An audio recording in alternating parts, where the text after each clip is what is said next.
సభకు నమస్కారం. ఈరోజు మన నేత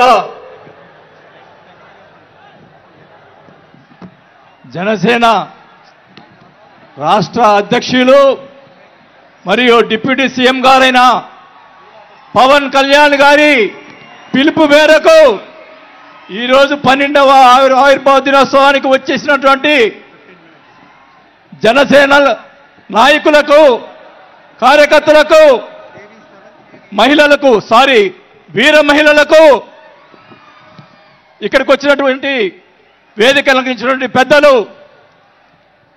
మంత్రివర్యులు మనోహర్ గారికి, అలాగే దుర్గేష్ గారికి, పెద్దలు, నన్ను పార్టీలో చేర్పించేదానికి ముందుగా నన్ను తీసుకొచ్చినటువంటి వ్యక్తి మా నాగబాబు గారికి, అలాగే వేదిక అలంకరించినటువంటి ఎంపీలకు, ఎమ్మెల్యేలకు, జనసేన నాయకులకు అందరికి కూడా ముందుగా నమస్కారాలు తెలియజేసుకుంటా ఉన్నాం. మీరందరూ కూడా 12 ఆవిర్భావ దినోత్సవాలు జనసేనకు సంబంధించి అటెండ్ అయి ఉంటారు. కానీ నాకు ఇది మొదటిది. అసలు బాలినేని శ్రీనివాసరెడ్డి అనేవాడు వైసీపీ విడిపోయి బయటకు వస్తాడా అనుకొని చాలామంది మాట్లాడినటువంటి పరిస్థితులు ఉన్నాయి. నాకు క్షమించండి కొద్దిగా, ఎందుకంటే మొదటిసారి కాబట్టి ఒక 5 నిమిషాలు తీసుకుంటాను. దయచేసి మనోహర్ గారు క్షమించాలని కోరుకుంటా ఉన్నా. మొదటిగా నాకు రాజకీయ భిక్ష పెట్టింది రాజశేఖర రెడ్డి గారు. రాజశేఖర రెడ్డి గారు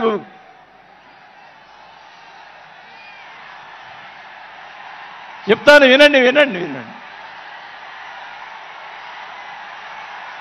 నాకు రాజశేఖర రెడ్డి గారైనా ఎన్టీ రామారావు అయినా నాకు ఇష్టం. మీరు దయచేసి వినాలా. నేను నిజాలు చెప్తాను, పిఠాపురం సాక్షిగా అన్ని నిజాలే చెప్తాను. వినాలా, నాకు జరిగిన విషయాలు కూడా చెప్తాను.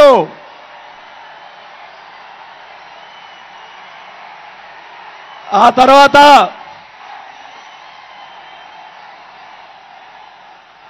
ఆయన జగన్మోహన్ రెడ్డి గారు పార్టీ పెడితే రాజకీయ భిక్ష పెట్టాడు కాబట్టి నేను మంత్రి పదవి వదులుకొని ఆయన వెంట నడిచాను. నేను 4 సంవత్సరాలు, మనోహర్ గారికి తెలుసు, 4 సంవత్సరాలు మంత్రి ఉంది నాకు. అయినా కానీ నాకు రాజకీయ భిక్ష పెట్టాడు కాబట్టి, మానవత్వం అనేది ఉంది కాబట్టి నేను ఆ రోజు ఆయనకి తలిచాను. కానీ ఏం జరిగింది, నాకు మంత్రి వదిలిపెడితే మంత్రి ఇచ్చి మంత్రి తీసేశాడు. అవన్నీ నేను కూడా బాధపడిన, నేను మంత్రి అనేది ఐ డోంట్ కేర్. ఆ రోజు 4 సంవత్సరాలకే వదిలిపెట్టాను. నేను ఒకటే చెప్తా ఉన్నా, మన వంశీ గారిని ఆయన చెప్పాడు కదా, ఈయన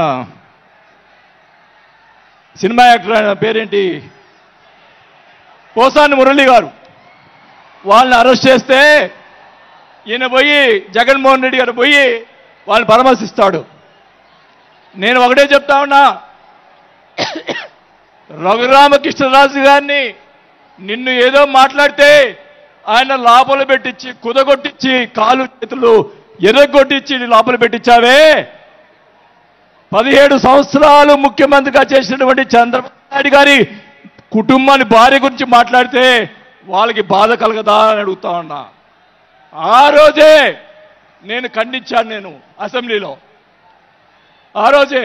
అలాగే మన నాయకుడు పవన్ కళ్యాణ్ గారు, ఆయన గురించి మాట్లాడావు, పోసాని మురళీకృష్ణ గారు. ఆయన కళ్ళైన చేస్తుంటే లక్షలాది మంది జనసైనికులు నీకు తుప్పుగా రాలగొట్టేవాళ్ళు. ఆయన మౌనం వహించారు. నేనైతే చెప్తా ఉన్నా, కుటుంబాన్ని అలా మాట్లాడారు కాబట్టి వాళ్ళని 9 నెలలు, ఇంకా 9 నెలల తర్వాత అరెస్ట్ చేశారు.